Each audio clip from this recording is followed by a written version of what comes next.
তো আজ আমরা নিয়ে এসেছি একটি নতুন খুশির খবর। এতদিনে যারা লক্ষ্মীর ভাণ্ডার পাওনি ও বার্ধক্য ভাতার জন্য অ্যাপ্লাই করেছিলে তারা পাওনি, সকলের টাকা 1 ফেব্রুয়ারি থেকে ঢুকতে চলেছে। চলুন বিস্তারিত দেখে নেব মুখ্যমন্ত্রী কী বলেছে। শিক্ষাশ্রীকে দেয় আমরা দিই, কন্যাশ্রীকে দেয় আমরা দিই, মেধাশ্রীকে দেয় আমরা দিই, ঐক্যশ্রীকে দেয় আমরা দিই, স্বাস্থ্যসাথীকে দেয় আমরা দিই, রূপশ্রীকে দেয় আমরা দিই। আর একটা হচ্ছে ছোটো জগন্নাথ কেন্দ্রীয় সরকার। ছোটো জগন্নাথ মানে আমি জগন্নাথ দেবের কথা বলছি না, রাজনৈতিক ফুটো। বাক্সটা একদিন হয়ে যাবে ফুটো।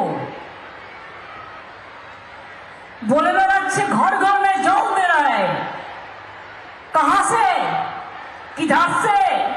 আপনারা জানেন বাড়িতে বাড়িতে যে জল পৌঁছানোর কাজ চলছে, কাজটা কে করে? আমরা করি। জমিটা টাকা দিয়ে কে কেনে? আমরা কিনি। পাইপ যায় জমিটা আমরা কিনি আমাদের টাকা দিয়ে। মেনটেনেন্স কে করে? আমরা করি। মাছের তেলে মাছ ভাজা, এখান থেকে জিএসটি ট্যাক্সে আমাদের টাকা তুলে নিয়ে যাচ্ছে।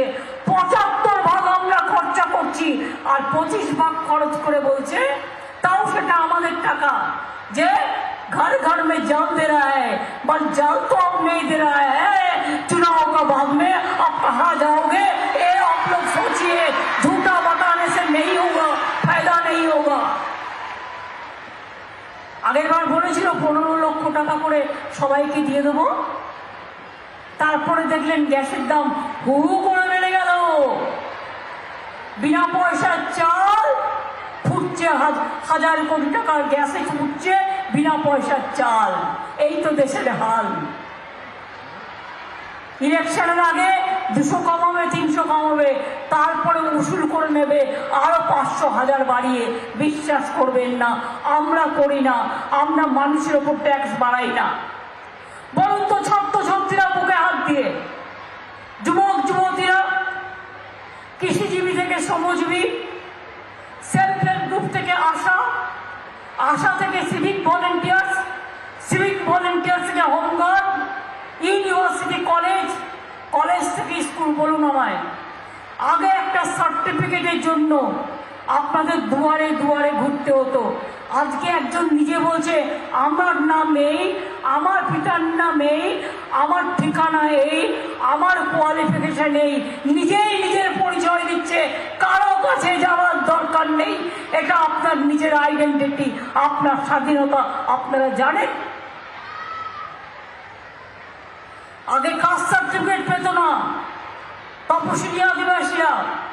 আমরা নিয়ম করে দিয়েছি 60 বছর আগেকার কাগজ দেখার প্রয়োজন নেই।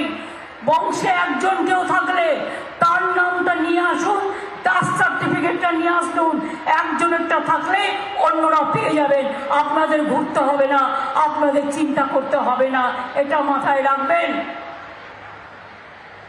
যারা তপশিলি আদিবাসী হস্টেলে আছেন, আশ্রমিক হস্টেলে, তারা খাবার জন্য আগে পেতেন 1000 টাকা করে, ওটা বাড়িয়ে 1800 টাকা করা হয়েছে। এটা আপনাদের জানবার জন্য আমি শুধু বলে গেলাম। তাহলে কোনটা বাকি আছে বন্ধু? বাকি একটাই আছে, শুধু আমাকে গালি দেওয়া। কিছু রাজনৈতিক দল আছে, কাজ নেই, কর্ম নেই, নেই কাজ তো খই ভাজ। রোজ টেলিভিশন খুললেই ভালো করে পাউডার মেখে, মেয়েরা লিপস্টিক লাগায় আমি শুনেছি, ছেলেরাও লিপস্টিক লাগায়, এটা তো আগে জানতাম না।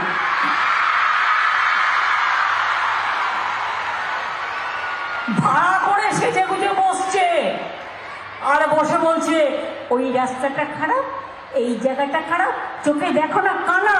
যখন রেল রোড অ্যাক্সিডেন্ট করছে, লোক মারছে, তখন কোথায় থাকো? যখন জিনিসের দাম বাড়ে কোথায় থাকো? যখন ছাত্র হত্যা হয় কোথায় থাকো? যখন সংখ্যালঘুদের পিটিয়ে হত্যা করে কোথায় থাকো? 100 দিনের কাজ করার পরেও 7000 কোটি টাকা দাওনি মানুষের ভাগ মেরেছ। আর আপনাদের বলে রাখি, 100 দিনের কাজ সেন্ট্রাল টাকা দিলেও আমাদের টাকা থেকে, কারণ এখন তো একটাই ট্যাক্স, জিএসটি ট্যাক্স, আমাদের ঘাট ধরে ট্যাক্সটাকে নিয়ে যায়। রেস্টুরেন্টে খেতে যাবেন, জিএসটি ট্যাক্স, শাড়ি কিনতে যাবেন, জিএসটি ট্যাক্স, পরে দেখবেন নকুলদানা কিনতে যাবেন, সেখানেও বলবে জিএসটি ট্যাক্স। খুচরো দোকানদারদের খুব অসুবিধা হয় আমি জানি। আর আমাদের থেকে যে টাকার শেয়ারটা, সেটা আমাদের দেয় না। 100 দিনের কাজ যখন সেন্ট্রাল গভর্নমেন্ট করতো, আমাদের দিত আমাদের টাকায়। মনে রাখবেন, 40 দিনের বেশি ঘরে কাজ হতো না। আর আমি জানিয়ে রাখি, আমরা দুর্বল নই। কেন্দ্রীয় সরকার টাকা বন্ধ করে দিয়েছে।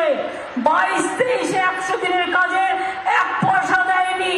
যারা কাজ করেছে তাদের টাকা দেয়নি। তা সত্ত্বেও জব কার্ড হোল্ডারদের 40 দিনের কাজ আমরা করিয়েছি, বাংলা সরকার করিয়েছি। আমরা হিম্মত রাখি, আমরা করতে পারি।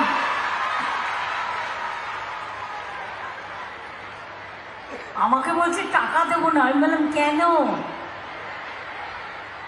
বলে সব জায়গায় গেরুয়া রং করতে হবে।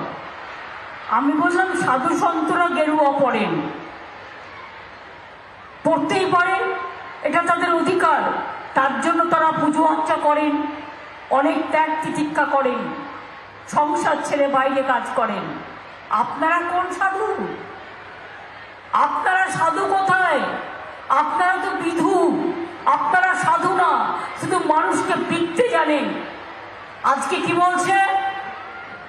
আমি 6 মাসের জন্য চাল দেবো। কি করবে না, তো একটা করে ব্যাগ করবে, তাতে ওনাদের ছবি লাগাবে আর ওনাদের লোগো লাগাবে পার্টির। আর আপনি ওই প্লাস্টিকের ব্যাগটা নিয়ে গিয়ে রেখে দেবেন। আমরা বলেছি তোমার টাকা চাই না, কিন্তু মনে রেখো তোমার ছবিও লাগাতে দেবো না আর তোমার লোগোও লাগাতে দেবো না। এটা কি হচ্ছে? কোন জমিদারি? এটা মানুষের টাকা, মানুষের অধিকার। তোমরা খর্ব করছো মানুষের অধিকার। আমাদের দুর্ভাগ্য, জয় হিন্দ কার স্লোগান বলুন কন্যাশ্রীরা? জয় হিন্দ কে বলেছিলেন? নেতাজি সুভাষচন্দ্র বোস। আজকে তুমি ধর্মের নামে ছুটি দিয়ে দিচ্ছ। তোমার ধর্ম যার যার, আপনার উৎসব সবার, আমার কোনো আপত্তি নেই। তুমি প্রোগ্রাম করবে বলে ধর্মের জন্য তোমার দিনে ছুটি। আর নেতাজি সুভাষচন্দ্র বোস দেশের জন্য জীবন দিয়ে গেল।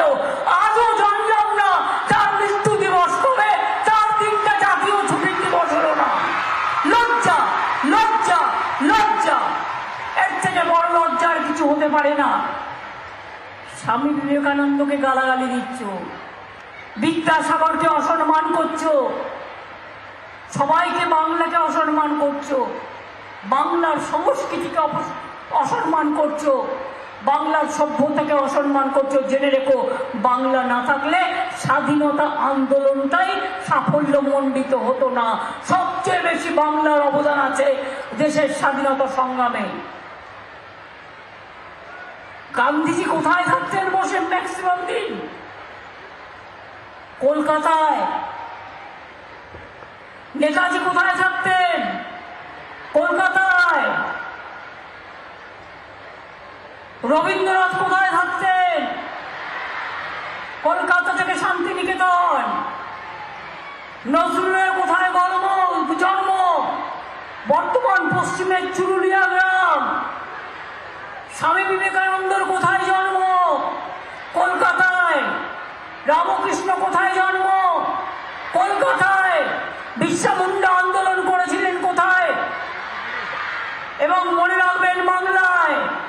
এবং তারা সিধু কানু ডহর যত আন্দোলন, তার পীঠস্থান হচ্ছে বাংলা। এটা মাথায় রাখবেন।